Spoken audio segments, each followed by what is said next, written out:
नमस्कार दोस्तों, मैं हूं Chandan Choubey, the founder of Kanpa education. स्वागत करता हूं आप सबका अपने यूट्यूब चैनल पर। रिसेंटली मेहुल चोकसी के एक्स्ट्राडिशन का केस न्यूज में काफी ज्यादा है। इसी वजह से अपने इस लेक्चर में हम इस टॉपिक को एग्जाम पर्सपेक्टिव से कवर करेंगे। अपने इस लेक्चर में हम डिस्कस करेंगे इन इंपॉर्टेंट पॉइंट्स को।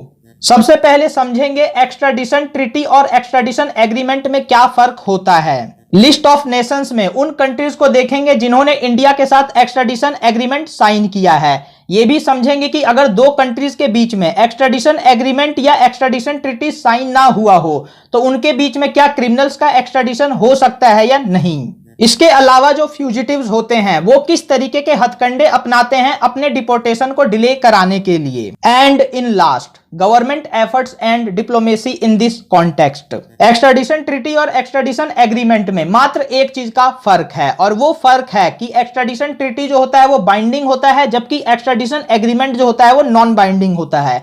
अब इसका मतलब क्या हुआ, तो देखिए दोस्तों, एक्स्ट्राडिशन ट्रीटी में जो लोकल लॉज होते हैं वो डोमिनेटेड बाय इंटरनेशनल लॉज, यानी इंटरनेशनल लॉज को ज्यादा प्रेफरेंस दी जाती है लोकल लॉज के कंपैरिजन में। यहां पर लोकल लॉज एक तरीके से देश के अपने कानून हो गए जो उनकी पार्लियामेंट ने बनाया है, और इंटरनेशनल लॉज वो हो गए जो सारी कंट्रीज ने मिलकर बनाया है। तो यहां पर इस तरीके का आप कंपैरिजन देख सकते हैं। जबकि यहां पर जो एक्स्ट्राडिशन एग्रीमेंट होता है उसमें जो लोकल लॉज होते हैं कंट्रीज के वो डोमिनेट करते हैं इंटरनेशनल लॉज को। यही एक बेसिक सा फर्क है। इसका एग्जांपल मैं आपको इस लेक्चर के एंड में दूंगा।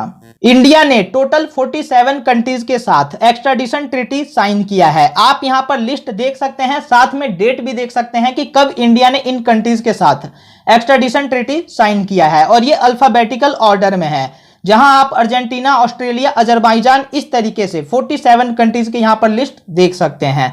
इसके अलावा मैप में आप देख सकते हैं यहां पर जो भी ये ग्रीन कंट्रीज हैं सारी, उन सबके साथ इंडिया ने एक्स्ट्राडिशन ट्रीटी साइन किया है। यही अगर हम देखें एक्स्ट्राडिशन एग्रीमेंट के केस में तो इसमें टोटल 11 कंट्रीज हैं, और यहां पर आप इन 11 कंट्रीज की लिस्ट को देख सकते हैं, जिसमें एंटीगुआ, आर्मेनिया, फिजी, इटली, इस तरीके की कंट्रीज इन्वॉल्व हैं। अगर यहां पर किसी तरीके का एक्स्ट्राडिशन पैक्ट का सिंपल मतलब ट्रीटी या एग्रीमेंट दोनों हो गया, अगर दो कंट्रीज के बीच में कोई भी एक्स्ट्राडिशन पैक्ट साइन ना हुआ हो तो क्या वहां पर क्रिमिनल्स का एक्स्ट्राडिशन पॉसिबल है या नहीं। तो दोस्तों इसका आंसर है हाँ, पॉसिबल है। अगर दो कंट्रीज के बीच में एक्स्ट्राडिशन ट्रीटी या एग्रीमेंट साइन ना हुआ हो तब भी क्रिमिनल्स का एक्स्ट्राडिशन हो सकता है, लेकिन यहां पर इसकी शर्त यह है कि इसके लिए यूएन कन्वेंशन होता है, और यहां पर क्या उन दोनों कंट्रीज ने उस यूएन के कन्वेंशन को साइन कर रखा है। तो अगर यहां पर दो कंट्रीज के बीच में एग्रीमेंट ना भी हो, कोई पैक्ट ना भी हो, और दोनों ने यूएन का कन्वेंशन साइन कर रखा है, तो उन कन्वेंशन के जो रूल्स रेगुलेशंस होते हैं उसके अकॉर्डिंग फिर भी यहां पर क्रिमिनल्स का जो एक्स्ट्राडिशन होना है वो हो सकता है। अब इस नेक्स्ट सेक्शन में हम ये समझेंगे कि फ्यूजिटिव जो हैं वो किस तरीके के हथकंडे अपनाते हैं अपना एक्स्ट्राडिशन रुकवाने के लिए या डिपोर्टेशन को डिले कराने के लिए। तो देखिए दोस्तों, एक्स्ट्राडिशन पैक्ट कोई सा भी हो या कन्वेंशन हो, यहां पर हमेशा कुछ टर्म्स एंड कंडीशंस होती हैं। उन्हीं टर्म्स एंड कंडीशंस के अकॉर्डिंग यहां पर जो अपराधी होते हैं कुछ लूपहोल्स को ढूंढने की कोशिश करते हैं, और उसी तरीके से उन लूपहोल्स को ढूंढ करके जो ये एक्स्ट्राडिशन का प्रोसेस होता है उसको डिले कराने की कोशिश करते हैं। यहां पर कुछ जाने माने एक्सक्यूजेस मैंने दिए हैं, जैसे कि नो फेयर ट्रायल। यहां पर ये जो इशू है विजय माल्या ने उठाया है काफी बार, और उसने कहा है कि इंडिया में उसको फेयर ट्रायल नहीं मिलेगा, और इस तरीके से अपने डिपोर्टेशन को डिले कराने की कोशिश उसने की है। इसके अलावा कई सारे जो फ्यूजिटिव्स या क्रिमिनल्स होते हैं वो वायलेशन ऑफ ह्यूमन राइट्स के भी इशू को बना करके अपने आप को बचाने की कोशिश करते हैं। और यहां पर वायलेशन ऑफ ह्यूमन राइट्स में वो ये कह सकते हैं कि इस देश में प्रिजन रिफॉर्म नहीं हुआ, यानी जो जेल की हालत है काफी खराब है, जेल में अच्छा खाना नहीं मिलता, मेडिकल फैसिलिटीज नहीं मिलती, उनकी पिटाई हो सकती है, उनकी जान को खतरा है, इस तरीके के बहाने वो बनाते हैं। इसके अलावा कई बार जो अपराधी होते हैं वो कंट्रीज की सिटीजनशिप को छोड़ देते हैं और दूसरी कंट्रीज की सिटीजनशिप को ले लेते हैं। अब यहां पर इस प्रोसेस में काफी ज्यादा लूपहोल्स क्रिएट हो जाता है, और इस लूपहोल्स को भी बेनिफिट लेने की कोशिश करते हैं कई सारे इकोनॉमिक ऑफेंडर्स या क्रिमिनल ऑफेंडर्स। गवर्नमेंट को इससे लेसन लेने की जरूरत है और प्रिजन रिफॉर्म को जल्द से जल्द करने की जरूरत है। अगर प्रिजन रिफॉर्म हो जाए तो एक्स्ट्राडिशन का प्रोसेस काफी फास्ट हो सकता है, और कई सारे क्रिमिनल्स को इंडिया जो है कई देशों से उसे वापस अपने देश में ला करके पनिश कर सकता है। बट ऐसा नहीं है कि गवर्नमेंट कुछ कर नहीं रही। एक्चुअली में यहां पर मोदी गवर्नमेंट का हम परफॉर्मेंस देखें पिछले 5 सालों का, तो उसमें 18 एक्स्ट्राडिशन को सक्सेसफुली डन किया गया है और ये एक बहुत बड़ी अचीवमेंट है। साथ ही साथ G20 जैसे प्लेटफॉर्म्स पर गवर्नमेंट ने 9 point agenda for economic offenders इसका भी प्रपोजल बना करके भेजा है और इस पर मैंने वीडियो ऑलरेडी बना रखी है।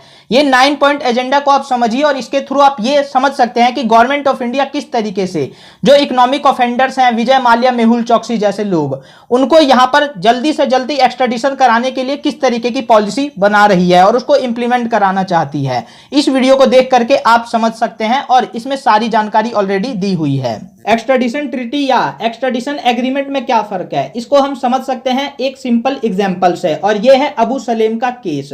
अबू सलेम जो है मुंबई ब्लास्ट जो 1993 में होते हैं उसमें ये गिल्टी होता है और यहां पर स्पेशल कोर्ट जो है इसको कन्विक्ट तो कर देती है लेकिन फांसी नहीं दे पाती। फांसी क्यों नहीं दे पाती, तो ये देखिए अपराध करके भाग जाता है पोर्टुगल में और पोर्टुगल में जा करके वहां से उसको एक्स्ट्राडिशन करा करके गवर्नमेंट ऑफ इंडिया को लाना पड़ता है। तो एक्स्ट्राडिशन कराते समय पोर्टुगल गवर्नमेंट जो है वो शर्त रख देती है ये कि इस अपराधी को आप हैंग नहीं कर सकते और इसी कारण यहां पर हमने एक्स्ट्राडिशन ट्रीटी साइन कर रखी है पोर्टुगल के साथ, तो इसी के कारण हमें यहां पर उनकी कोर्ट की बात को मानना पड़ जाता है। यानी एक तरीके से ट्रीटी में हमने कह रखा है कि हम इस देश के कोर्ट की बात मान लेंगे जिसके साथ हमने एक्स्ट्राडिशन ट्रीटी साइन कर रखा होगा और इसी कारण हम यहां पर इस अपराधी को सजा नहीं देते। तो आप देख सकते हैं कि इस केस में इंटरनेशनल लॉज जो हैं वो एक्चुअली में हमारे देश के कानून को डोमिनेट करते पाए गए हैं, लेकिन इसके लिए हमने सहमति खुद दी है, इसीलिए ये हमारी सॉवरेनिटी को किसी भी तरीके से हर्ट नहीं करता।